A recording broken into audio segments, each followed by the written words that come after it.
How do we carry the wisdom, the grit, and the love of the fathers who shaped us, especially when their lives were defined not by ease, but by struggle, perseverance, strength, and the quiet power of showing up? And how do we take what they gave us, their lessons, their resilience, their values, and use it to lead our own lives with more purpose, presence, and clarity? Today's conversation is deeply personal. Marcus isn't just my husband and best friend. He's a warrior, a man of conviction, compassion, and deep inner wisdom, a father, a second father, and a new grandfather, a coach who has guided countless others through their own journeys with honesty and heart. In this special Father's Day episode, we explore how the legacy of his father, a man of quiet determination, discipline, humor, and enduring love, continues to influence Marcus's life, his leadership, and the way he parents, partners, and shows up for his family. This is a story of generational strength and personal transformation, of a son who honors his father's life not with grief, but with gratitude, of a man who carries forward a legacy not in memory alone, but in the way he chooses to live, lead, and love every day. Welcome to the PIG, where we explore life, love, loss, and legacy through real conversations and meaningful stories with purpose, intention, and gratitude. I'm Kelly. And I'm Erin. We're sisters, best friends, sometimes polar opposites, but always deeply connected by the life and love of the woman who shaped us, our mother, Marcia. And today, we're honored to share a story rooted in presence, perspective, and the powerful imprint of a father's love.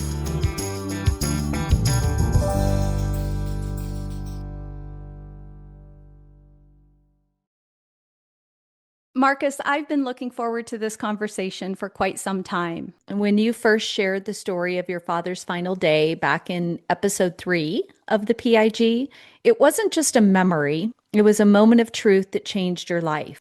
You weren't just honoring his passing, you were honoring his choice. After decades of living with the pain and complications of Crohn's disease, he made the courageous decision to let go. And you met that moment with grace, with compassion, and a strength that few people will ever understand. But what stayed with me most through all the conversations we've shared about our parents through the years isn't just that day, it's everything that came before it. Every lesson he taught you, every moment that shaped you, the father, the partner, the man you've become today. You carry his presence in the way you live, love, lead, and continue to show up for me, for your family, your clients, and our community. And while I've never had the chance to meet him, I feel like I know him because I know you. So today, in honor of Father's Day and part of our Father's Day series, and to recognize the 16th anniversary of your dad's passing in early July, I want to thank you for sitting down with us again to share what time, perspective, and healing have revealed, to reflect on your own journey as a son, a father to Savannah, a second dad to Reese and Lily, and now Papa to our sweet Rain Grace. Thank you for letting us in and for allowing all of us to be a part of a story that's still being written. So as we begin today, if someone who had never met your dad asked, what was he like? What moment or memories or stories would you share to capture who he truly was and what he meant to you? I find it difficult to share one story that would fully encompass him because he was a dynamic man. I will tell you that the thing that comes to mind when you ask me that question is the time that I went over to pick up my daughter, Savannah. My mom and my dad were watching Savannah one day, and I drive into the driveway and the front door's open, and I walk in the front door, and here comes my daughter on her tricycle through the dining room, through the kitchen, across the living room, out the front door, and around the side of the house, and the back door's open too. And I'm like, what in the world is going on? Because I never got to do that as a kid. And he said, she's having fun. That's so cute. And she just was doing laps through the house, it's midsummer, air conditioners on, wide open. He didn't care. She's squealing and having an absolute ball. And we're all sitting there just eating it up. I mean, that was just such a precious, wonderful, fun moment. As strong as he was, as much as he'd been through, he also had this really kind, sweet, loving, precious side to him. Well, and how I imagine, I am not a grandparent, but for you guys and for him, I imagine that the grandparenting style turns out very differently than the parenting style. It does indeed. We talk about it all the time, Kelly and I, about how When you're in the day to day of raising your children, your food on the table, keeping a roof over everybody's head, going to games, it's nonstop. And so you're in it, immersed in it. It's right in your face all the time. And you're young. You don't know what you're doing in many instances until you go through the process of parenting. And so when you come out on the backside as a grandparent and you're not in it every day, the daily struggles are not there every day. And you've learned so much. You've acquired what I call wisdom. It's very different to be a grandparent than a parent. It's a wholly different experience is what I have found. You telling that story, Marcus, reminded me of Rain being over just this past weekend, and you got her this beautiful table and chair set. And her discovery of that was something to behold. I mean, little chairs her size and a little table her size. But then she realized and discovered that if she pushes the chair across the floor, it sounds like nails on a chalkboard. And I'm actually taking a video, which we may post on the website with this episode just for entertainment value. And it's squeaking and squeaking. And I'm like, oh, wow. And I'm watching Marcus out of the corner of my eye. But I had that story of Savannah and the tricycle running through my head because it is an entirely different experience being a papa and a kiki than it is being mom and dad with no owner's manual for how to raise a child. Well, that was the first time that little Rain had ever seen a chair, probably that small, had ever scooted it across the floor and ever heard that sound and literally made that sound as a little person in her life. So for her, that was a moment of discovery and awe and wonder and excitement. And so, you kind of watch that and just go, well, she's not hurting the floor, so go for it. Go for it, kid. Well, you are a great papa and you are a great father. And I think a really wonderful place to start this conversation today, which is a legacy conversation, but also in honor of Father's Day, celebrating both you and your dad, because there's so much to share about your dad's life and his living. And so it might be really fun for us to just kind of wind back the clock of time and start at the beginning and get to know your dad, Edward Straub, a little bit deeper. So yeah, my dad was a really wonderful man during his life, and really in retrospect, I know how much he cared, truly, how much he loved, truly. I think he was misunderstood because sometimes he was strong and firm and sometimes even hard, but he was raised hard. He came from a hard situation. My dad was born in Brooklyn, New York in 1942 to two people, Florence and Eddie was my dad's father's name. Eddie was in the military. My father's father was in the military. My grandmother was in New York, Brooklyn, New York there. And they didn't work out. That was one of those things where they wound up getting a divorce. And back in the day, in the early 1940s or mid 1940s, divorce was not a normal thing. It was not looked upon very well. And he endured a lot of suffering from the sense that, number one, his father was not around. His parents were divorced. He was raised mostly by his grandparents in Polish neighborhood in Brooklyn, New York, without a lot. And he was a bastard. That's what he was called at school. Terrible. I mean, the cruelty and meanness of that. But we've all been to school. We know how cruel children can be. And, he paid a price. He got beat up. He literally got beat up and bullied because he was a bastard child. So, that's a pretty tough start. And you have no choice. You have no say. Your parents are doing what they're doing. You're just trying to be a little boy, a little person, and grow up in the world. So that's a rough start. His father didn't come around because my father's grandfather, Philip, it was Philip and Lottie Quat that raised him. That was Florence's parents. He basically told my father's father to stay away. And my great grandfather, Phil, was a very serious man and he was not to be messed with. And so Eddie stayed away. I think he literally feared for his life in all likelihood, didn't want to cause any problems for his son. And so what he did was he left money at a candy shop in the neighborhood where my father grew up. So every day after school, my father could go into the candy shop and get some penny candy because that's what it was back in the day.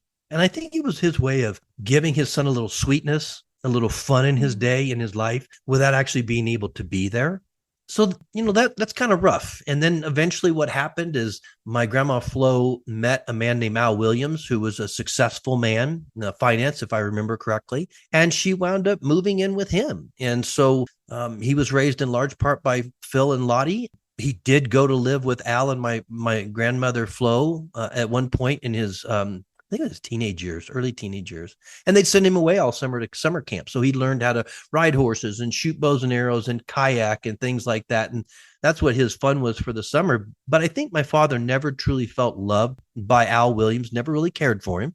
I don't think that he felt loved by his mom. I think he kind of felt abandoned by his mom a little bit, although she was in his life more than his father was. And I don't think anybody ever told him the story that Grandpa Phil told Eddie to stay away. I don't think I don't think he knew that. I found that in Fort Collins, Colorado, the first time I met my grandpa Eddie, sitting at a bar, drinking scotch, getting to know him. And he told me this story. So I'm not sure my father knew till later in his life. And that's how he grew up as a young man. Eventually, graduated high school and moved to California and went to school there. He went to LA. I think it was LA City College, Los Angeles City College at the time. And he was studying history. That's where he met my mother. She was from Central San Joaquin Valley, a place called Tipton, California, a little tiny farming community. They met walking down the street. They were walking opposite directions, opposite side of the street. They stuck their tongues out at each other, and that was it. So my dad had a little Carmen Gia. Kind of reminds me of the story you and I have, Kelly, where we bought a bear painting one time, and we have a convertible, and we went to buy this painting, and it was too big to put in the car. So I held on to one side, she held on to the other while we're sitting in the car and drove our painting home. And I know stories of my parents moving furniture on the roof of the Carmen Gia. So it's kind of funny, right? A little similarities there, but that's where they met. And my father was in social work after that. So he graduated college, got into social work. My parents got married, had me. And my dad was rising through the ranks as a social worker, doing really, really well. That's pretty much how he entered his adult life from beginning to end, kind of short story. Will you tell a little bit more about his professional life? Just about, his graduating from college and why he was drawn to social work, what drew him into that. And I would love to learn a little bit more about kind of some of that phase of his life, his professional work. Absolutely. I think, my father came from a situation where he would always had food. He always had people in his life. He always had family around him, but it was tough. And I think my dad genuinely cared about living beings. He cared about dogs. He always had an affinity for dogs. And I think he just cared about kids. I think he felt that kids were very important and they deserved to be loved and cared for and valued and wanted and poured into. And he was aware that that wasn't always the case with children. And so social work gave him a way to sort of be a warrior, because he was a warrior, for human beings and for life and for justice and truth. And I think it gave him a way to be a warrior and help protect these children, help them to be okay, really, no matter what their circumstances were. So I think it was a passion for him, right? So right back to all the things that the letter P can mean in the world, passion's really one of them. And I agree with that. That's what it stands for me in many respects. And so I think he loved his work. I really do. And he was rising the ranks very fast. He was becoming, a higher level person within that Department of Human Services division in LA. And what would happen is he would come home from work every day and I'd be sitting in the front yard waiting for him just as a little boy. I was 2 years old, I don't remember this, that my parents told me these stories. And when he'd come home, tears would be streaming down my eyes because of the smog. Because that would have been back in the late 60s, 1970 approximately. The air was pretty bad to LA. There wasn't smog controls, pretty bad. So I was not doing well, took me to the doctor and found out that basically the smog was destroying my young lungs. And the doctor said, you need to take your child somewhere where the air is better or he'll never have a normal life. And so, my parents were confronted with a real big decision. My mom was a stay-at-home mom at the time. So my dad basically made the decision that he would leave his job in LA and that we would go to Oregon, which had a lot better air. It really did. Still does. Still does. And so we moved to a little tiny town called Sweet Home, Oregon, not too far from Eugene and Corvallis there up in the hills. Still a very small place to this day on a lake. And he got a job there in social work. That was his first one for a massive pay cut. Now, obviously, it was less expensive to live in Oregon at the time, but still tough to take care of your family, even on that government salary. So that lasted for, I think it was about a year and a half. And then we moved southeast to a little town called Lakeview, Oregon, where he again was working in DHS. Here, there were Native American, there were tribes and reservations there. There was also ranching communities there. Was primarily what they did. And so he was kind of a lone ranger. He'd go out in the middle of the night on calls in the middle of the reservation that nobody else would do without a gun. He'd just go and talk to people and interact with the people. He knew that what he was going to run into wasn't going to be easy or fun, but that's just who my dad was. He wasn't afraid. He'd gone through the hard knocks in life. He could take care of himself. And he was an influencer in the sense that he could use words. He could use reason, if you will, to help people understand things. And I believe that he was really good at being able to go out there, diffuse a situation, get people to step back from it, make a better choice, to respond rather than react, and to really take care of those kids and not put those kids in jeopardy. And he got a lot of guff for that from particularly the white community in Lakeview, Oregon at the time. They weren't too happy with him because he did represent the Native Americans. He had to, and he wanted to.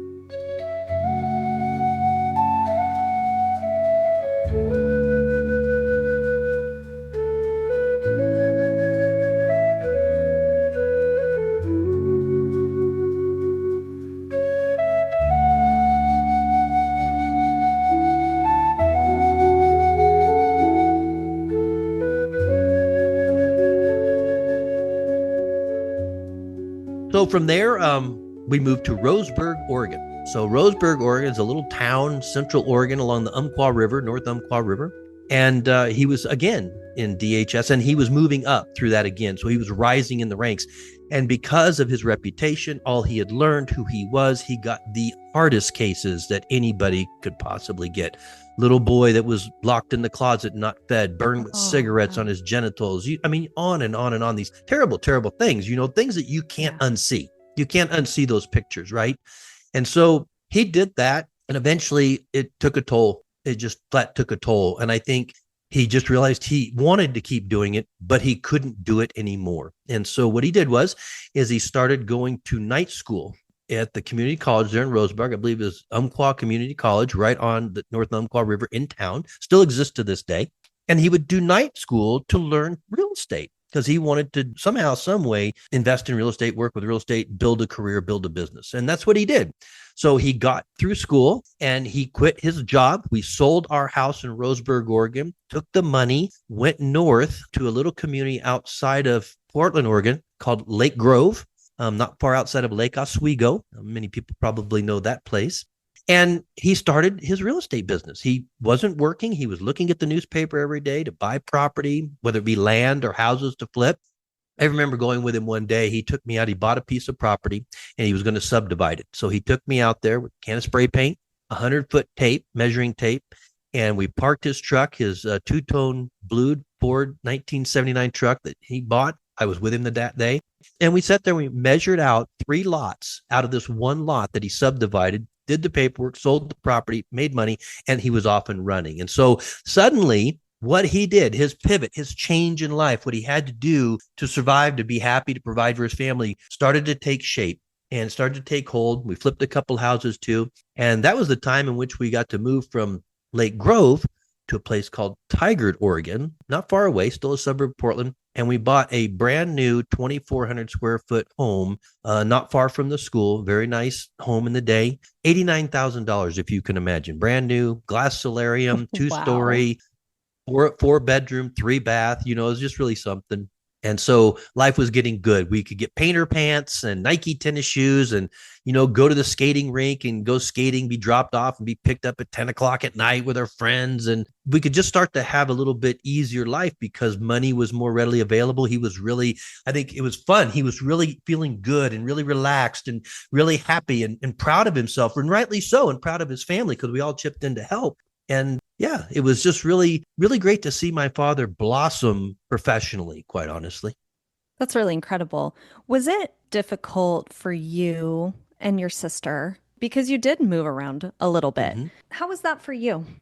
Well, at the time, I didn't really know any different, honestly, right? So pretty much about every year and a half, 2 years, we rented houses or we would move. And I just really didn't know any different. That was kind of life for me. So I was coming out of a school and going into a new one. And always, I was always a friendly kid and a little bit shy when I was younger, but always liked to have fun and could talk to people. And so I made friends pretty quickly and stuff like that. I'll tell you something. The toughest part about going to a new school for the most part was that we had what were called toughskins, which was a pants that were made by Sears and Roebuck. They came in various colors, green, sort of like this reddish purple color, blue, black, yellow. And they had these patches on the knees so that you could wear them out. So if you didn't have a lot of money, these were the pants to wear, right? And I didn't like those pants as a child. And so I didn't like wearing them to school. But, we had no choice. That was the best my parents could do. I had pants. I always had good looking pants and ones that wouldn't fall apart for a long time. That was one of my toughest things that I remember because I always typically got along with people. And there was one time in Lake Grove, fifth grade. I was in fifth grade. And I remember it was early in the school year. We were out on the playground and we were going to play kickball. And I was a new kid. Nobody knew me. I got picked last. I'd never been picked last in my life. I didn't really know what that felt like. That was a difficult thing. I'll tell you that much. At the day, just being a little 9-10-year-old boy going, well, why don't anybody want me on their team, But Sure. I got over that. That was a school where I would go down the hall for one period every day and work with developmentally disabled children of all sorts. I get to go down there and work with them and tutor them and just be with them. And I felt there's so much joy. You go in there and they just loved you. They'd hug you. Oh, Marcus, it's good to see you. And it would sit down and work with one of them or two of them. And that's probably the earliest in my life where I was helping people. That's the first time where that really was a part of my life. Oh, I love that so much. I had no idea about that with you. I actually did the same thing in elementary school, and that was really my first experience of helping people. And I loved that. I excelled in reading and spelling and all of that. And so that class period was one that I was kind of excused to go down the hall. And so I did the exact same thing. So I love that we share that. I had no idea. How fun. It was a joy, a joy. Yeah. So, as your life as a boy with your family continued to unfold, where did the journey take you from there?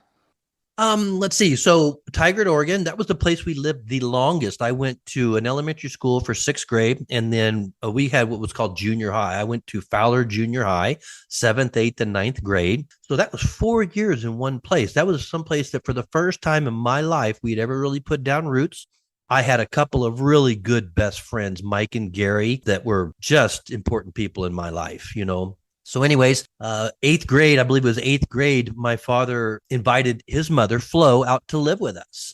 I think what was really going on there is that was his way of, I'm successful now. We have room for you in the house. Come on out. Let's make a go of this. Let's see what we can do with our relationship at this stage of life. And there were some undone or unhealed things between them. I didn't see much of it because I think they dealt with it mostly while we were at school. Or out playing with kids or friends or whatever.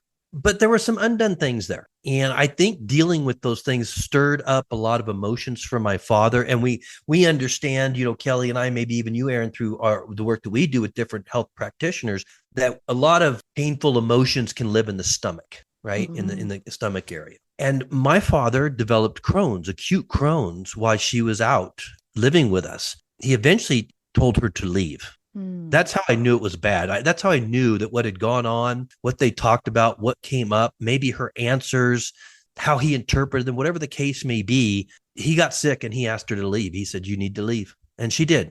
He went into the hospital, and I don't remember how long he was in there because I was in eighth grade, early eighth grade, late seventh grade. But he was in there for quite some time, nearly died 5 times while he was in the hospital. They didn't know what he had at first. He was emaciated. He lost all of his weight. He looked like a shell of himself. And that was a big shock because life was rolling along. We were going fishing all the time, golfing, just being buddies, father and son. He was definitely my father and my best friend for sure. And suddenly that all came to a screeching halt. And we did not understand why. Even as children, I think they tried to keep certain things from us. Sometimes we weren't even allowed to go see him because he was so bad that day, which was always really hard because no matter how bad he was, we wanted to see him. Of course. So that really took a toll. And what happened was as he went through that, the 1980s was when that was, early 1980s. And We went into a deep recession, interest rates 22%, crippled, just basically shut down the construction, real estate market. Nothing was happening in Portland. People were going out of business left and right. And so basically, he lost his health, he lost his business, and we lost our livelihood. And so what happened was, as we finished out the ninth grade year, my ninth grade year, Kelly's eighth grade year, my sister, loaded up a U-Haul truck and had to leave our friends and family, the place we'd been the longest, the home that we loved, the neighborhood, the school. And we had to drive to Tulare, California, Central San Joaquin Valley, move in with my mom's parents, Doug and Shirley Gilbert. They had a house where they had a couple extra bedrooms, so we were able to stay there while my father looked for work and we looked for a place to live. And we settled on Clovis, California, just outside of Fresno, California, basically a farming community, lots of fig trees, orange trees, peach trees, plum trees, grapes. I worked in a peach packing shed because it's a major source of revenue there and work. And that's where we moved. We got a little house, nothing fancy. I remember it had an olive tree in the front yard. It was on the corner in a neighborhood not far from the high school. There was a little pool, a swimming pool in the backyard with a diving board. We each had our own bedroom and everything. We didn't have a lot, but we had a decent place to live. And my dad did whatever he could. He sold solar. He sold satellite dishes. He sold cars. My mom went back to work so that we could actually, have a life. And that's how we scringed and made it. I remember a story when I was older. They didn't tell this to us when we were in high school, but they were down to their last 57 or 59 cents in their checking account at one point, raising two kids, That's all they had. So pretty tough. Yeah. Pretty tough, but never gave up. Never let on that was a problem. We never knew as children. We got up every day. We went to high school. We could walk to school. So we did. We had lunches. We had the clothes we needed. We had the opportunities that we needed. We never knew how bad it actually was. And he never gave up. And we never gave up. It was a good time of life because death wasn't always at the doorstep like it had been. He struggled, but life was better. It was smoother. It was not so much of an upheaval. And we were starting to put down some roots again, which was good. When you think about your dad and that time of your life, and, also looking in the mirror at yourself as a father now, how do you think that time with your dad, kind of reflecting on the relationship that you shared at that time, did your relationship change at all from those earlier and younger years when he was healthy versus when he was unhealthy?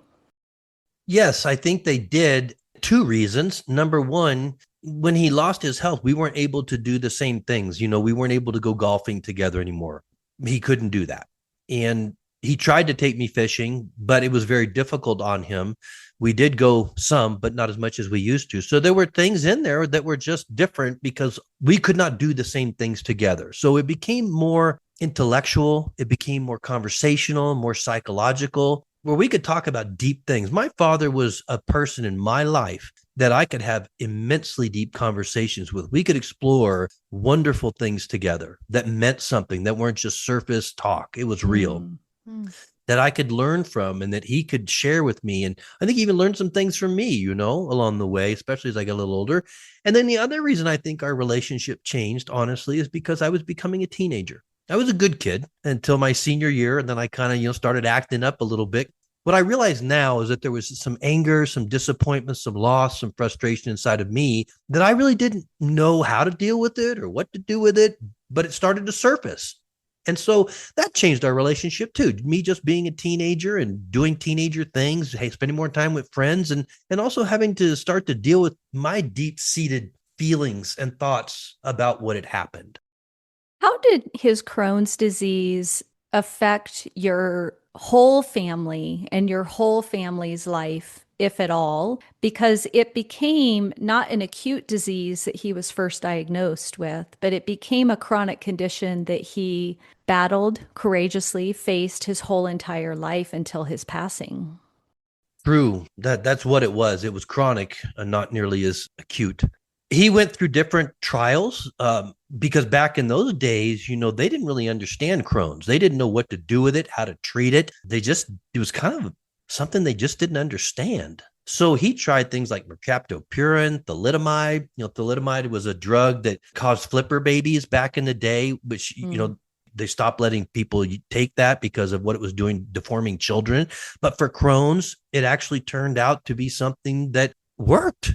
It actually work, but his damage was so extensive, and he'd been on so many drugs, and he didn't get a hold of that until late 90s. So his body had gone through almost 20 years of a lot of destruction, and he would never let them do surgery on him because he knew that once they opened him up and started cutting little sections of large intestine, that they were going to keep cutting and keep cutting and keep cutting until he wound up with a colostomy. And he did not, that was not where my father wanted to go with his body.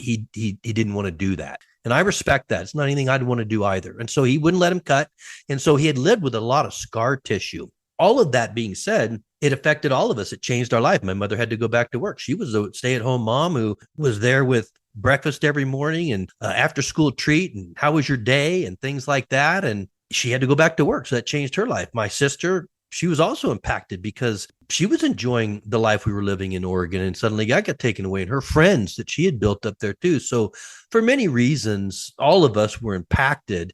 And I think that, getting to the point where financially they were that unstable was probably not easy for them, because as a parent, that's not any place you want to go if you don't have to. And they only went there because that was the only choice they had. I don't believe he was in contact with his father at that time, who could have helped financially, but they weren't in relation. I don't believe he was in contact with his mother. He had sent her away, and they stopped talking for several years. And my grandma Shirley and grandpa Doug, they would help, but with things like cans of tuna fish or socks or practical things. They came out of the Depression, and, they just had a different way of giving. So financially, we were on our own. And fortunately, we had the Veterans Hospital, so he could get treatment there, because otherwise we could not have afforded it. There was no way. Gosh, every conversation we have, I learn so much about you and your family and your upbringing. Thank you for sharing all of that so openly. This is kind of piggybacking off of what Kelly just asked, but when you reflect on that, and not only your upbringing, your relationship with your father, and, the ebbs and flows of that, and the moves and the health struggles and all of that, how do you think that some of those life experiences shaped your own fatherhood? I mean, we're going to fast forward and then rewind again, but I think that that's important to, reflect on how all of those things impacted you when you eventually became a father. Absolutely. I think one thing right off the top of the bat is I didn't ever want to be in that same position, if at all possible, as a father with my family. I never wanted to be down to my last 59 cents in my checking account. As a younger man, I definitely was down to, the bottoms of the barrel in my bank account at one point in my life, which I recovered from and never went back. I wanted to be a business owner like my father eventually, and I became a business owner as well. I'd learned how important it is to never give up. No matter what your challenge is as a father, lead. Lead with integrity, lead with purpose, lead with intention, lead with love, and be willing to do the hard things that aren't easy, that take everything you've got to make it happen, and really try to show your family the best life that you can, and to always be there for them, whether it is to help them with a bully picking on them like my dad did with me, whether it is to take your son or your daughter fishing or golfing or whatever it is that they may want to do, to show up at their games, to be a coach if you can, if you want to always be willing to talk, to love, no matter what your child does. My dad was a great man. He was not always easy, and he was not perfect, but he really showed me a lot of who and what I wanted to be as a father. Honestly, what I decided to do with my father in the example he showed me, Aaron, was to keep all the things that worked, to keep all the things that work alive within me, so I could be those things too, because it was obvious that they worked. And those things that didn't work or could work if I did them slightly differently, I wanted to learn from those too, so that I could not bring those things with me, or learn how to do those things differently so that it would have a better effect or a better result with my child or my wife or whatever it might be. He offered me a lot. He offered me a treasure chest to choose from, and it was mostly precious gems.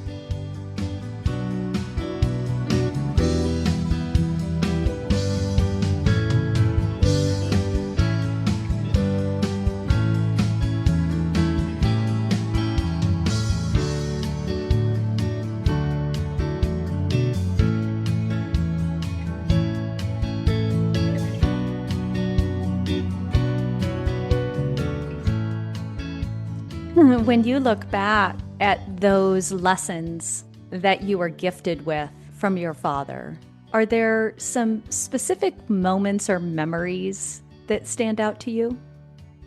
Yes, one of them that comes to mind very, very quickly is when I was 3 years old. We were in Lakeview, Oregon, on a place called Crane Mountain. And we used to go up there, a little place we called Deer Camp. It was right along this little stream. And we'd go fishing. My mom and sister would stay back at camp and get the fire going and roll the potatoes in foil, and get the big cast iron skillet with the cooking oil and the flour and salt and pepper ready. So we came back with trout. We would fry up those trout and have potatoes and whatever else my mom brought right there in camp. And we were out fishing one day. And I remember there was a stream. It's kind of some ponderosa pine trees. The sun was shining. It was a beautiful day. And there was a log that you had to walk across to get to the other side of the stream. And I had little rubber boots on. And so I'm walking across this log. And for whatever reason, right, because I was a kid, one of my boots fell off the log, off into the river and stream, and just floated away, right? And so there I am, one boot, one sock, and we had just started fishing. So my dad picked me up, carried me to the other side across the log, found a plastic bag, put it on my foot.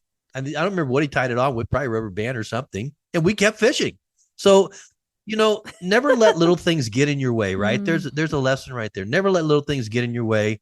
Never freak out about those kinds of things, because there's always a solution if you just think for a minute. Another time, I was working in a peach packing shed. I was turning 16 and I wanted to buy a car, right? And so I was working 6 days a week, sometimes 14 hours a day, packing peaches, apricots, pears, plums, things like that, to make money to buy my first car. My parents didn't have any money, so I had to make my money. So what happened is that my dad negotiated a deal with my grandpa Doug, my mom's dad, to trade his prized two-tone Ford pickup that he bought in 1979, all right off the lot in Roseburg, Oregon. I remember driving home with him, how proud he was, how much he loved that truck, how much it meant to him. That was the first brand new vehicle he ever bought in his life. And he made a deal with my grandfather to give that truck to him, for me to give the money I made from the packing shed, and for my grandfather to give his Datsun pickup truck, which I liked, to me. So what happened was my grandfather got a truck to pull his fifth wheel. I got a truck to drive, and the stipulation was my grandfather had to put the tires, rims, and stereo in it that I wanted, which he did. And my father and my mother got money to live, to support the family. So he gave up his prized possession for his son, and he took care of his family. And, if you don't understand what that is, you don't understand anything. And I understood what that was. And so he taught me that you need to sacrifice sometimes. Sometimes leaders eat last, right? Right. And he sacrificed, and he made that happen, and everybody won. He created a situation where everybody won. And I admire that. Those are priceless memories. And knowing you as well as I do today, after 15 years of growing our own life and our own family, I see so many of those qualities and characteristics carrying forward through the intentional legacy that you're living every single day. And I admire and respect that so much. I often call you a warrior, and I know that you feel that heartbeat of a warrior inside of you. We've had so many conversations about that. I'd love to hear from you, from your perspective, because you referred to your dad as a warrior as well, how that theme of being a warrior has carried through your life, but even more importantly than that, what that definition really is to you. What does it mean to you to reflect on your dad as a warrior and as yourself as a warrior?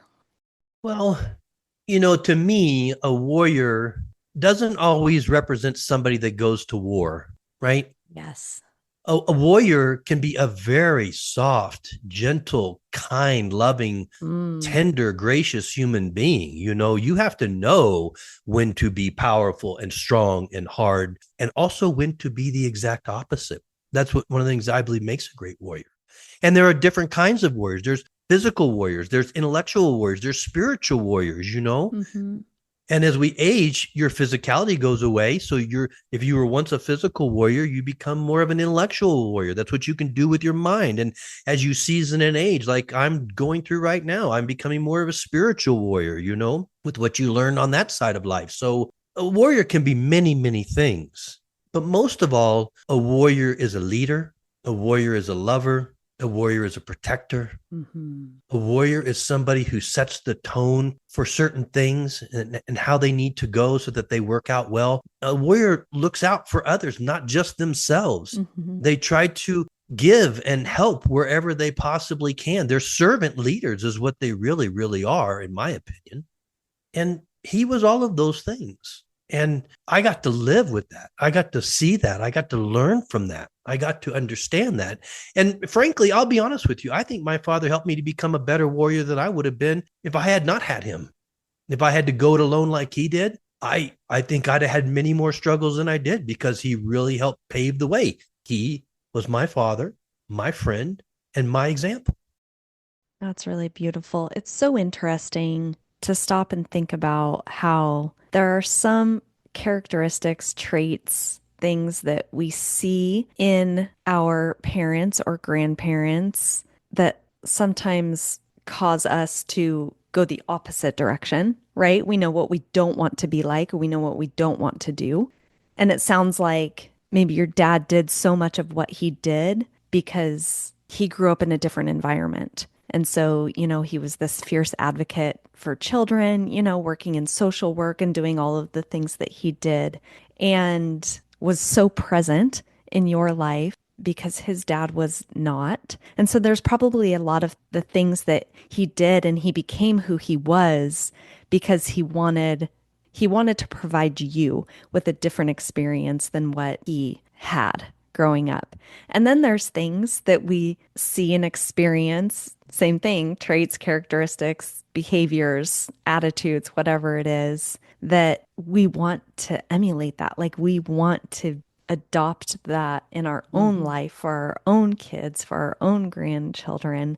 And so it's such a beautiful thing then that it just shapes who we are and how we live our lives and how we interact with the people that we love. Obviously, he wanted me to have a better experience than he had with his father, right? He wanted to be present. He didn't want me to just pick up candy or, at the candy store. He wanted me to come home and see him. And he wanted, let's go fishing and let's go golfing and, let's just do different things, whether just be even walk the dog together and talk. Mm. So there is no doubt in my mind that he was very intentional, right, Mm. about what kind of father he wanted to be. I think he wanted to be the best father he could be. And I believe that he was.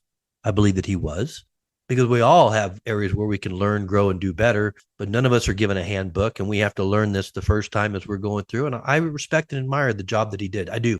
When I look back, it's interesting. When I look back on my experience with my father, can I remember some things that were unpleasant? Yes, I can. Do I think about them? No, I don't. You know what I remember? How great he was. Mhm. How much I love him still. Yeah. How much it meant to sit at the edge of Eagle Creek outside of Portland, Oregon, on a cold, misty, damp November, October, looking at 100 steelhead in this pool with this old growth forest, sipping on Lipton tea and eating lunch with my dad. You know, that Yeah. that is what I remember. I really just remembered the love, the joy, the happy times, and really what it is that made our relationship so wonderful to share. I was just going to say too that, going back to what you were saying before, and I loved everything that you described about being a warrior and what that means. That was a really beautiful picture that you painted. And going back to what I said too, right? Like sometimes we're warriors because we have to be, and sometimes we want to be. That can be different, right? And like I said, sometimes it's in spite of everything, we're choosing this. And sometimes we get to choose it, like I said, because you want to copycat that, right? I see all of those same characteristics in you as a father and a grandfather and a brother and just all of the things. You're just an incredible man and leader and you are a warrior. It is remarkable how that is a choice. It is. We get to choose how we show up for the people in our lives. Absolutely. And I think it's very important that we do choose that, that we're intentional about it. I think that being intentional is so important as a human being, not to have everything planned out all the time, but to be intentional with what you do and why you do it, and not just do it because you don't know what you're doing or just You have some intentionality about you because it really helps. It really works. It really makes a difference, I believe. Yeah, absolutely. What this makes me think of is a million times over, I would much rather have the legacy of love and memories and respect and admiration and appreciation that those that I have loved have left me with than any inherited legacy, which is often what people think about when they think about, leaving a legacy. And we're really working to very consciously change that narrative through these conversations and through this podcast. And Aaron and I both feel that and understand that. Marcus, you and I have had many conversations about that over the years, having lost both of our parents when we were young and they were young, when all of us could have had so much more life together. But to this day, they show up for us in remarkable, beautiful, dynamic ways that sometimes it's just really hard to put into words. We have quiet conversations. We spend time considering their advice or what their opinion might be or how they might guide or mentor, especially in moments of difficulty and challenge, whether that be with a child or a friend or a family member or a coworker or a neighbor, whatever it might be. And so I really loved how you described that. I also love how I have seen you carry that forward into your work as a coach. And you're in your 22nd year of coaching. And in episodes 2 and 3, we talked quite a bit about your journey to coaching. So definitely listeners can go back and listen to that again. And in future episodes, you're going to do some coaching with Aaron and I, which is going to be a lot of fun too. But considering all of the conversation that we've had so far, the legacy of your father that beats through your being on a daily basis, I would love to hear how that shows up for you in your work professionally with clients, and maybe some of those lessons that you have carried forward into your profession. Well, I'm a warrior for my clients. Straight up. I am. I am a safe place for them. I am a defender of them. I'm an encourager of them. I work diligently to create the best situations, outcomes that I can for them, to instill within them a sense of empowerment, a sense of courage, a sense of pride in themselves, a sense of joy and happiness, and even just a sense of ease sometimes, because sometimes people just need to ease up a little bit on themselves. Really. Grace, have a little grace for yourself, have a little grace for life, have a little grace for others. So I'd say that my dad being a social worker and me being a coach, they're different. I deal with some very tricky things and some very, very difficult things with people in life and business. But I think it's very similar. You have to have a certain passion to help people, to want to create winning outcomes for everybody, and to want to see people smile and be happy, and to experience life as it being great, not just something to go through, but life is great. And I really believe that helping people to experience that is what I've been about my whole entire life. My father gave me some things, instilled some things in me. I learned some things from him that helped me to do that to this very day. And I'm grateful for that. I really am. And it's not just the easy things, it's the difficult things, because I saw what my father went through. I know what our family went through. And so when I talk to other people, I understand hardship. Mm-hmm. I understand loss, and I understand overcoming those things. Marcus, are you comfortable walking us through the loss of your dad? Sure. Yeah. Maybe it's a good story to inspire other people, to let them know what's possible, because, there was a time when we didn't believe that a 4-minute mile could be ran. Well, somebody ran it, and suddenly people started running 4-minute miles all the time, right? And so we don't know what's possible until somebody leads the way. Mm-hmm. And I am a warrior. I am a leader. I live by example. And so, yes, I am happy to share this story because it's a powerful story, and I never mind revisiting it, because what it evokes in me is just this tremendous feeling of love and this tremendous feeling of gratitude. Not so much loss, Do I miss my dad? Yes, I do. I walk in my office. I've got a picture of him and my daughter on my dresser, and I look at him once in a while and say, man, I really wish I could talk to you right now. Or I really wish I could give you a hug, but I can't. So I do miss him, but I'm okay with him being gone. He wasn't going to be here forever anyways, and there was no guarantee how long I would have him in my life, and I had him for 67 years.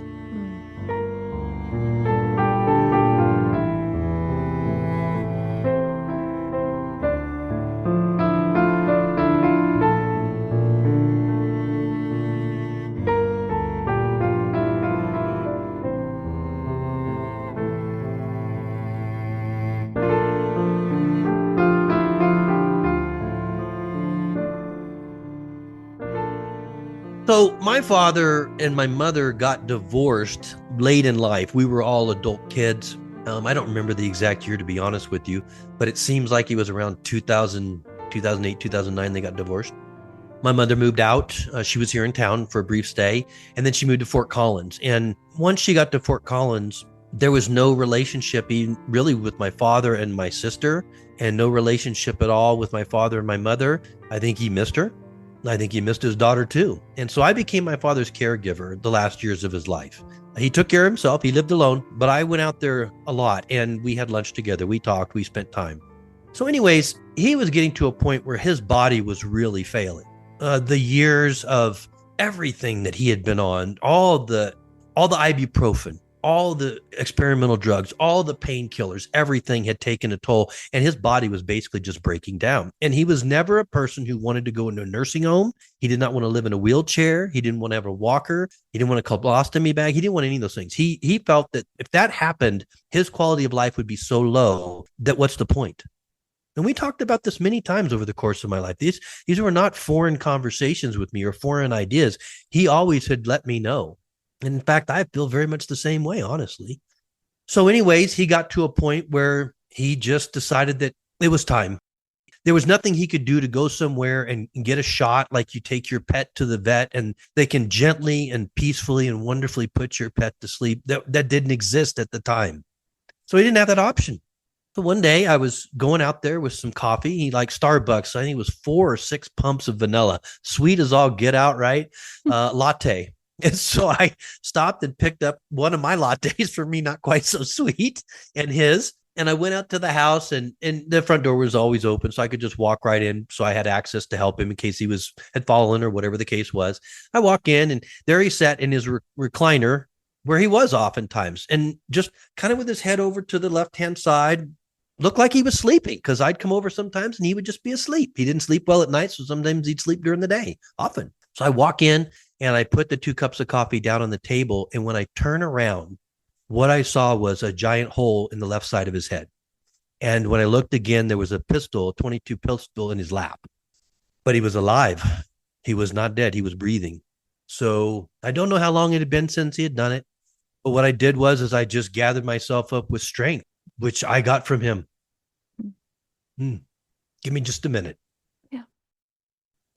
I stayed calm. I stayed rational. I stayed cool. I took the gun out of his lap. I grabbed a Kleenex so that I wouldn't put my fingerprints on it. I just seemed to know how to do that. I put it on the table away from me. I got on my phone. I called 911. I kneeled in front of him.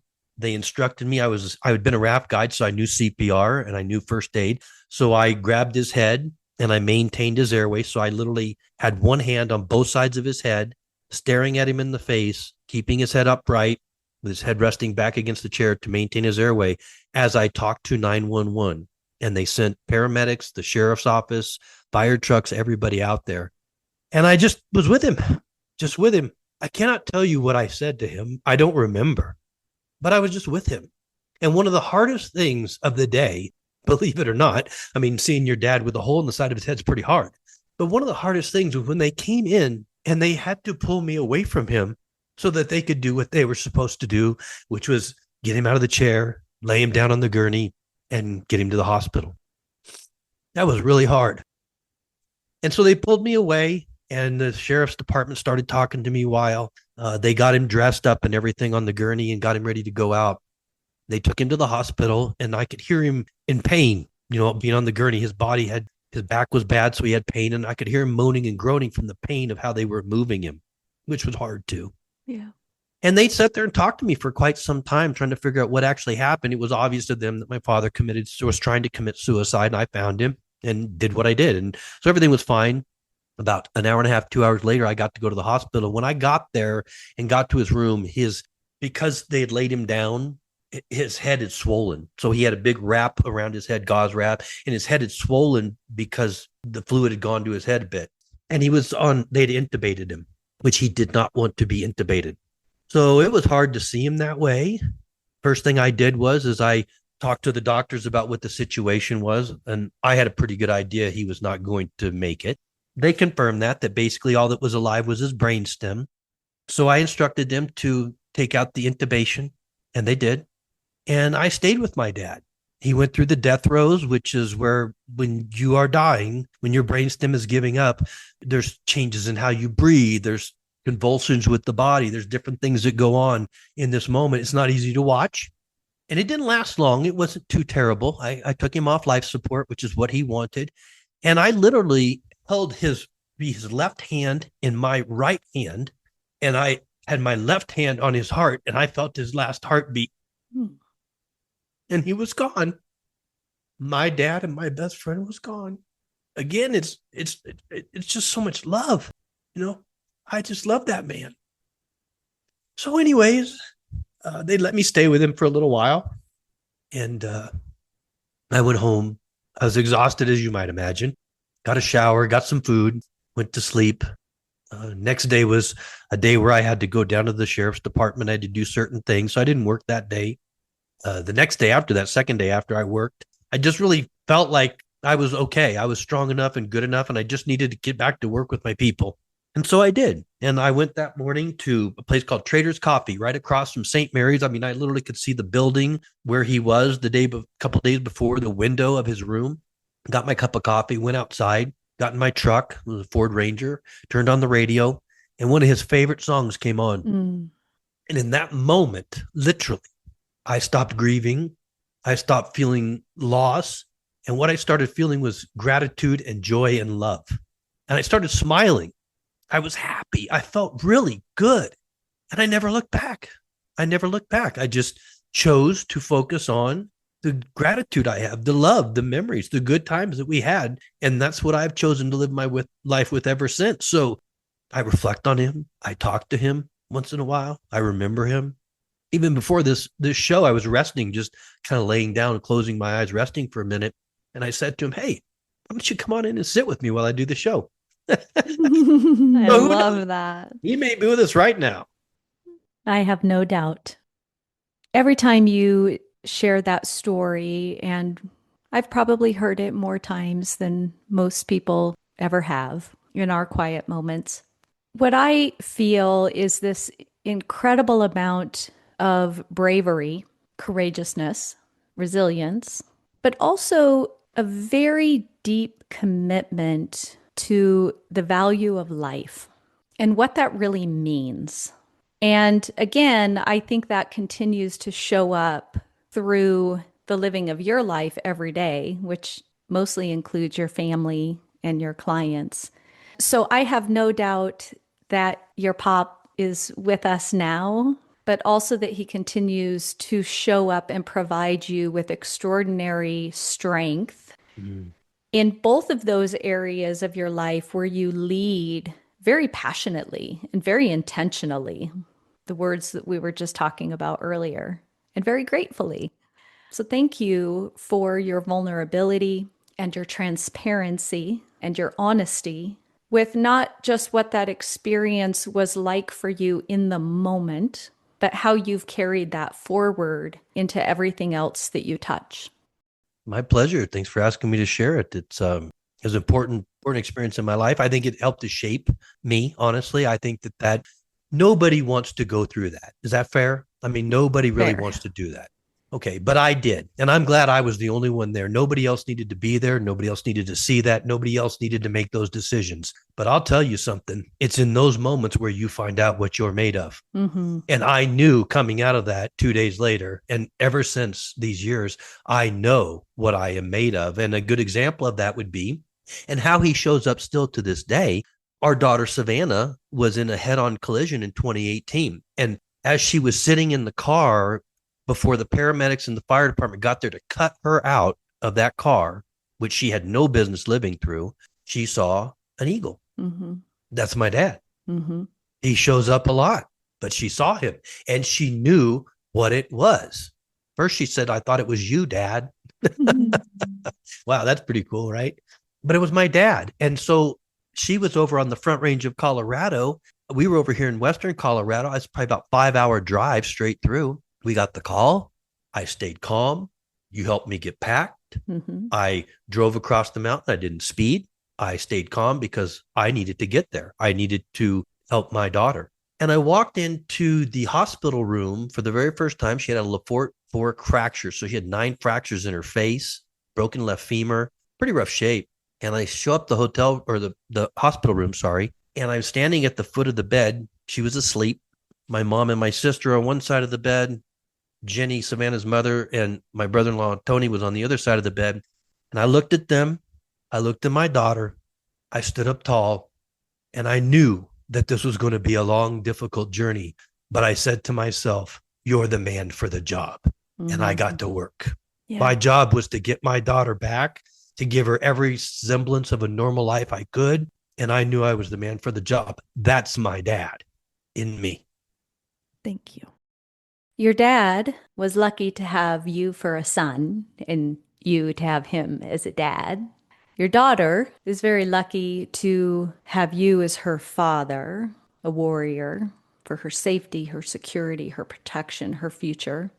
And over the last 15 years, we've blended our family, and I've seen you carry all of those beautiful qualities into our relationship as husband and wife now for 8 years, but together for 15, and into your relationships with Reese and Lily. And I think that one of the most beautiful things about our blended family, very similar to the blended family that Aaron and I were so fortunate to become a part of, is we really all became an instant family.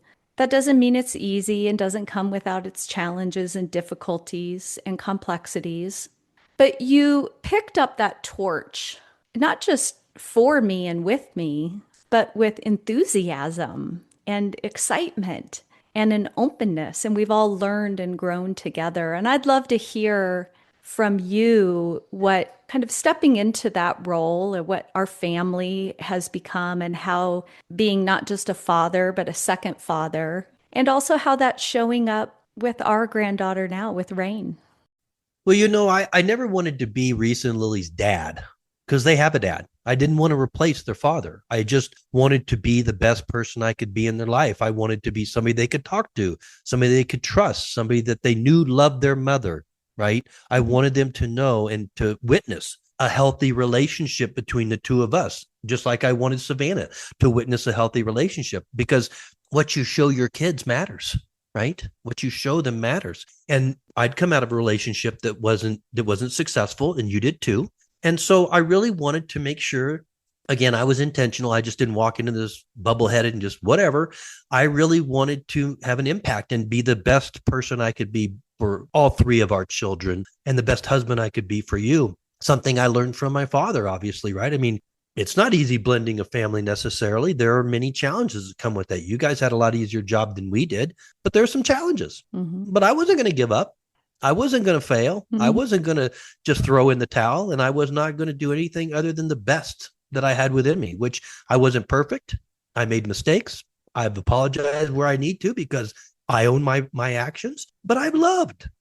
I've been to, I think, almost every single extracurricular activity that all 3 of the kids were involved in since I met them. I remember the very first time I saw Reese, I think it was a wrestling match. Very first time event I ever went to at Reese was a wrestling match.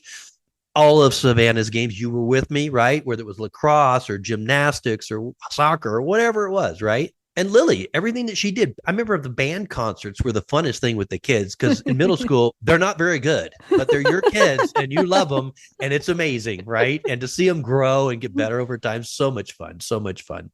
even going to Reese's skateboard competitions at the park and different things. It was important to be there for them. It was important to show up. It was important to be a presence. It was important to have dinner, to talk, to teach them about cooking, to teach them about how to take care of themselves and how to grow up in this world the best you possibly could, to support them where you could, love them where you could, because there were times they just needed love. They just needed somebody to be there, somebody to care, somebody to listen. And I think I did the best job I knew how to do, and you were a great partner, Kelly, to do this with, and still doing it now with baby Rain and our kids. And I just learned so much from raising our 3 kids that I now feel that I am in the best position I have ever been in my life to nurture a little life, to do what I can from my position as grandfather, not parent, just grandfather, to really help her feel loved and valued and heard and be important, and to really understand that life is a wonderful thing.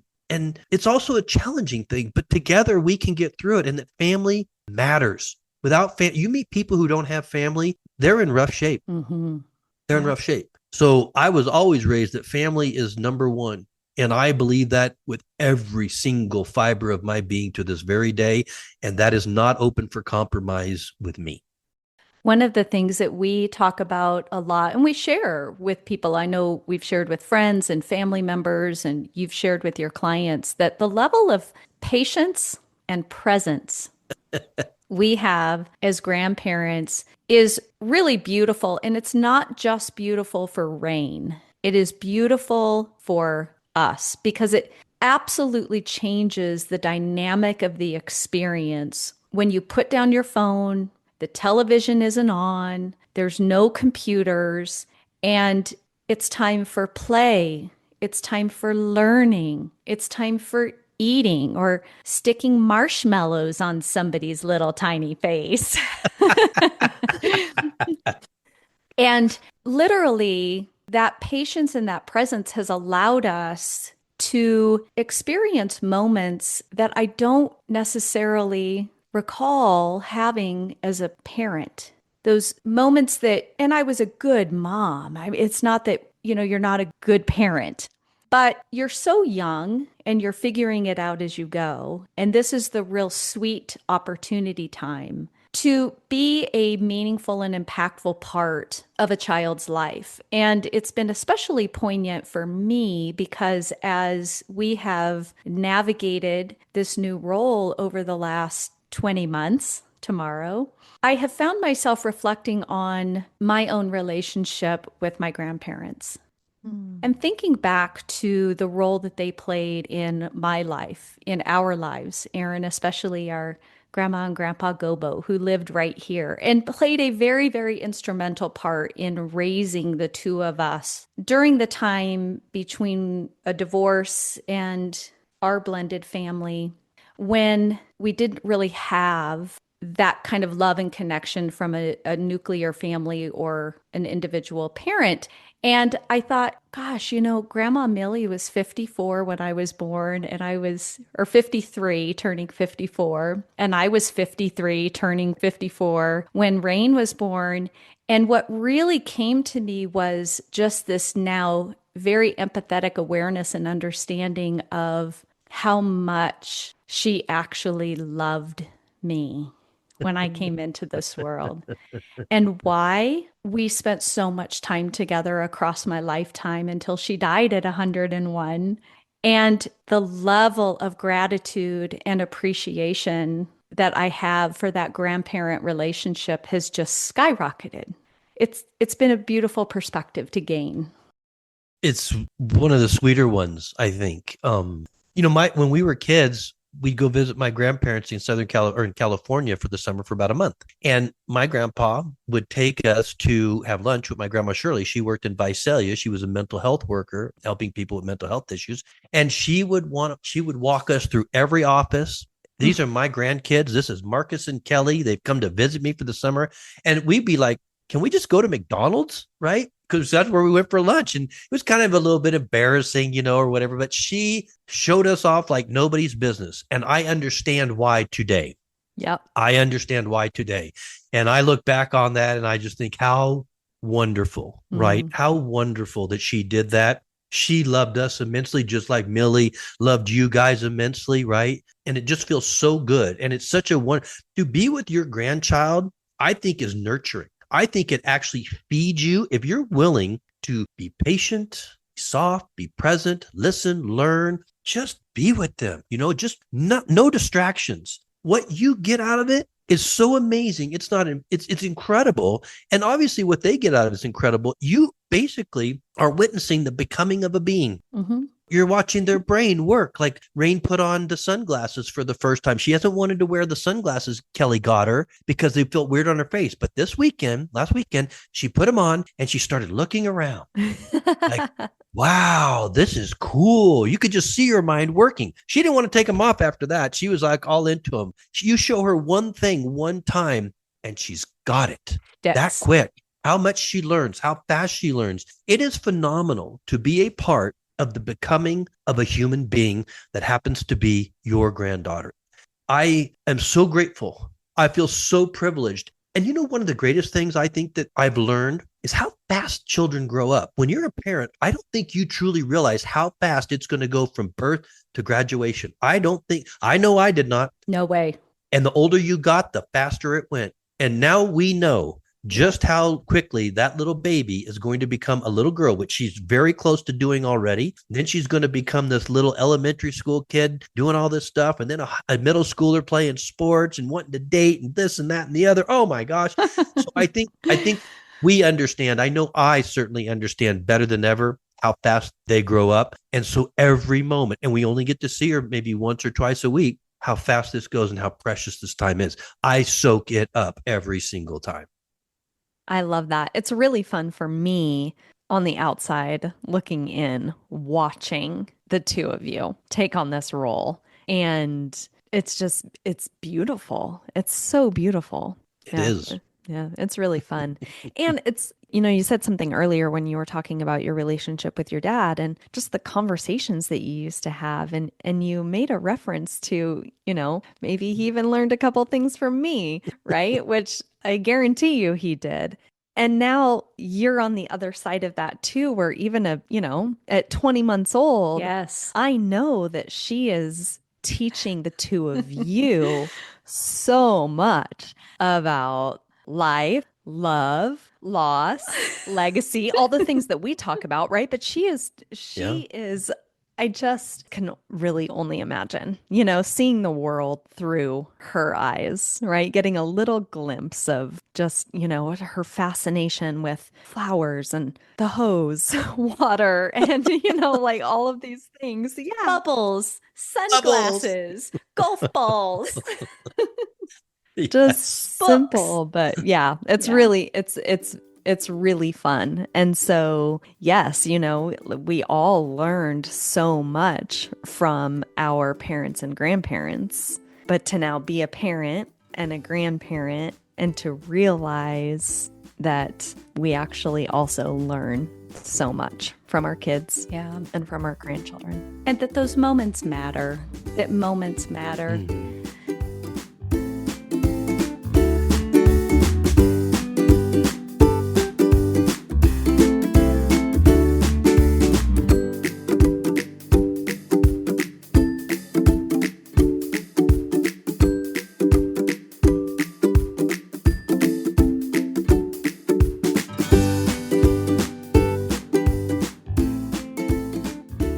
I do want to pivot just a little bit because we have spent this conversation really celebrating the gifts of family. But there are some people who do not have family. And you even mentioned that earlier, Marcus. All of us have broken family relationships or have come from broken family relationships. We have friends who have broken family relationships. We know people who really are kind of alone in the world. And I know that this is something you've probably seen repeatedly throughout your coaching career, working with individuals. I'd love to have you, from your perspective, both as a man, a father, and a coach, share any insights or words of wisdom or encouragement to people who listen to all of this and say, yeah, that's really great for you guys, but I don't have that. I just don't know how to navigate that. Yes, I have run into that, both personally and professionally, that exists in our reality Right. with certain people that are used to be very important to us and now no longer are in our lives. So we've had to navigate our own way, right? And I do work with people that, for whatever reason, the reasons are many, really. Certain people aren't in their life anymore. And it's just so important to help people understand, at least through my lens of perception, that if somebody leaves your life, doesn't necessarily mean it was because of you. We all make choices. And just because somebody makes the choice to behave a certain way or put themselves in a position where they leave, or you have to not let them in anymore, frankly, it has to be done at different times. And it's not easy. I will tell you, it's not like the great stuff in life, but it is life and we have to deal with it. And the thing that I can share with you is that it's important that we really do some inside work with that, especially if we can't resolve the situation with the person, whether the person died, whether the person left, whether we could no longer allow that toxicity to be around and we had to not let them in anymore. So you can't really talk to the person. You can't really, try to work it out and come to closure with the other person, which I think is what most people struggle with, honestly. So we have to come to closure with ourselves. What else is left to us? We have to find a way to work through this to a good position. And I think it's really important to take stock of who you are as a human being and to really believe in yourself, to value yourself, to care for yourself, to remind yourself that you're here, that your life continues, and that you can't let those things stop you from living the very best life you can for yourself and for others. It's a choice we have to make. I know too, for me, learning how to embrace forgiveness without ever receiving an apology. And I know there are probably times in my life other people have looked at me and had to do that with me, and I just wasn't even aware of the situation. I always try to take responsibility for my own actions. One of the great things we learned from our parents growing up. But sometimes you're not even aware of maybe something that you've done. But if there is something really blatant that has happened and that person or that relationship really meant a lot to you, and that was one of the great things that you helped me with, and I want to thank you for that, was learning how to, number one, not take it personally, that it wasn't actually me. That was a long journey, a lifetime journey, actually.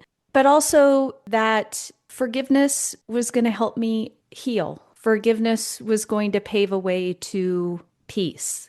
And I think that is a different road for everybody who has to ultimately wind up going down it. That I agree with. We're also unique. Our situations are so unique. The dynamics that led to what we need to forgive are different. But in the end, what you're doing is really you're just taking and you're changing that energy, right? From something that's eating away at you, that's toxic energy inside of you, whether it's thoughts or feelings, cellular memory, you name it, and changing that into something that's no longer a caustic force inside of you and in your life, but yet rather something that you have transmuted into. It's sort of like when you take if you've ever had a corroded cable on your battery of your car, it's corroded with acid, right? And what you do is you take and you mix baking soda and water with a toothbrush and just a little mixing cup, and you go out there and you pour it on top of your cables and you use that toothbrush to scrub, put a little baking soda on there, and it neutralizes the acid so that it won't destroy your cables or your battery. That's really what you're doing when you forgive. You are basically neutralizing the toxicity of the situation that is within you so that you no longer are eating away at yourself with what somebody else chose to do. That you are saying, no, I deserve peace from this. I deserve release from this. I deserve a different energy flowing within me, and I must choose to do that. Because chances are the person that you're forgiving isn't really thinking about it that much. Well, amen to all of that. Yup. And what that ultimately ends up being is something I have heard you repeat over and over and over again, which is be empowered in the face of your reality. That's correct. As long as you remember that you get to choose, you are always empowered. If you remember that you have choice and you exercise choice, you're always empowered. The moment you forget that you have the power to choose and you choose not to choose, you are disempowering yourself. We may not always like the choices we have to make. At times I wish I didn't have to make this choice. But you know what? That's what life is. Life is choice. And we need to make the best choices we can for ourselves. It's important to be intentional about it and to remember that you hold the power or the key to your empowerment, and that is through the process of choosing. If you could choose your legacy as a father, a man, a coach, a grandfather, what would that look like for you?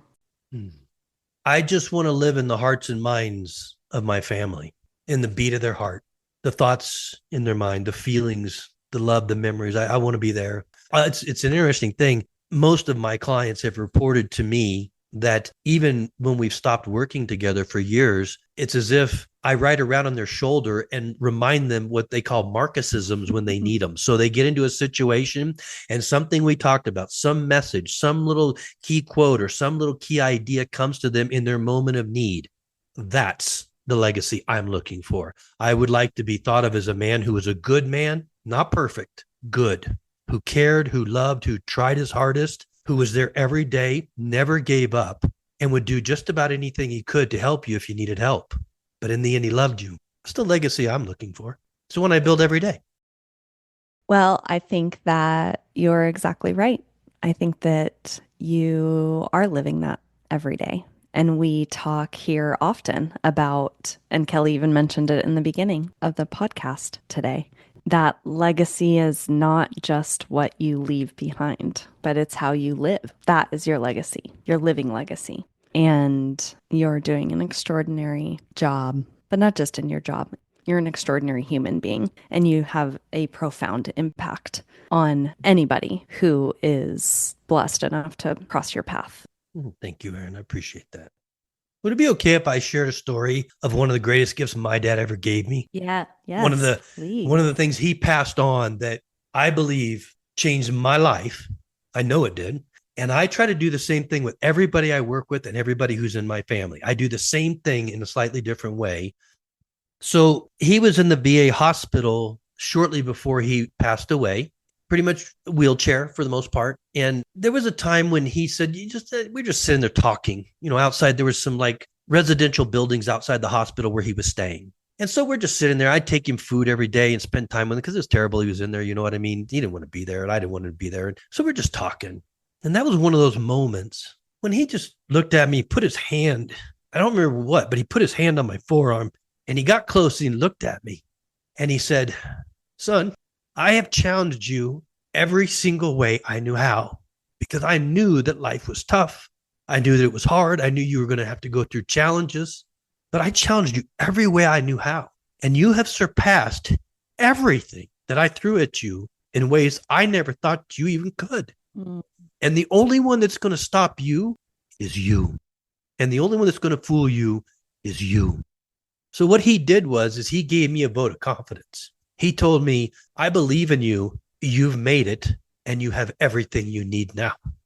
Yeah, I think he felt like his job was done with me, his job as a father. And so think about that. I don't have to wonder if my dad loved me. I don't have to wonder if he was proud of me. I don't have to wonder if I measured up. He told me all those things and more. So I get to carry that. It helps me to be who I am. It helps me to stand in who I am, in my strength as a human being, my clarity about who I am and why I'm here. And I try to give that gift to everybody else around me in little ways, sometimes bigger ways, whether they're a child, a family member, or a client. I want people to believe in themselves. I want them to know they're okay, that you've got what it takes, and I believe in you. That's a gift you can't wrap up and put in a box with a bow. And that's priceless. That's absolutely priceless. It is. Heck of a gift. I feel very fortunate, very fortunate.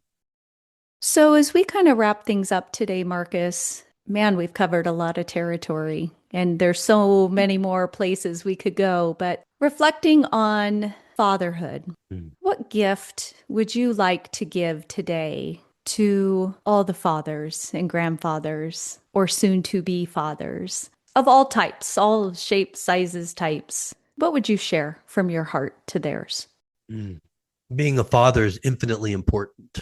Not being a perfect father, being the best father you can be. And if you haven't been that good of a father, you can change right now. Remember, you get to choose. You get to choose. And what you choose is going to impact you and that child and future generations down the line. So what you choose really matters. It's important to be intentional as a father, to be the best you can be, to own your mistakes, to learn from your missteps, to get wiser, to get smarter, to get better, to be there, to listen, to communicate, to learn, to teach, to mentor, and help the people around you find their way through life the best way that they can so they can experience the very greatest life that they possibly can. Be a guiding light. Show them the way. And along the way, you're going to get better too. And you're going to learn a lot. And you're going to be, at the end of your life, I believe you will be able to say, I'm proud of the father I was and the man I became. And I think that's worth it. Wow. Thank you. That You're welcome. is a powerful message, and one that I am certain will resonate deeply. And what a gift from you. Thank you for that. Thanks for asking. And thank you for today. Thank you for your time, your presence, your authenticity, and your love. Marcus, do you have a PIG that you would like to share with us today? I know you've been featured on a previous episode and shared your PIG based on that conversation at that time, but we would love to hear from you if your PIG is the same or different, or if there's just anything on your heart that you'd like to share in regards to that today. Well, I certainly love your guys' PIG. I mean, that's a tough one to beat. You guys, I think you kind of really got some good stuff going there, if you ask me. What came to me when you asked that question is passion, integrity, and grace. Ah, beautiful. Because if you don't have passion in life, it's a rough deal. You know, you're lost. If you don't have integrity, you're not genuine. You will not be the best person you can be.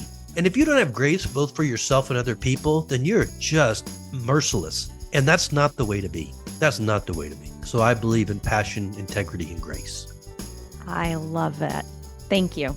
And from us to you, happy Father's Day and happy Papa's Day.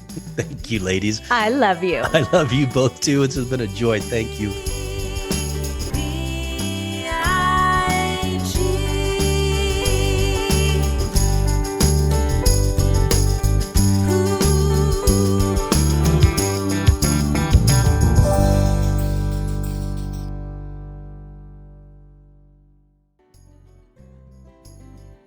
Hearing the stories of others helps us create a more meaningful connection to our own. We hope today's conversation offered you insight, encouragement, or even just a moment to pause and reflect on the story you're living and the legacy you're creating. If something in this episode moved you, please consider sharing it with someone you love. A small share can make a big impact. You can also join us on Instagram, Facebook, or LinkedIn and connect further at thepigpodcast.com. And if you're enjoying this podcast, one of the most meaningful ways you can support us is by leaving a 5-star rating, writing a short review, or simply letting us know your thoughts. Your feedback helps us reach others and reminds us why we do this work. Because the PIG isn't just a podcast. It's a place to remember that even in the midst of grief, life goes on, resilience matters, and love never leaves. Thanks for being on this journey with us. Until next time, hugs and kisses, everyone.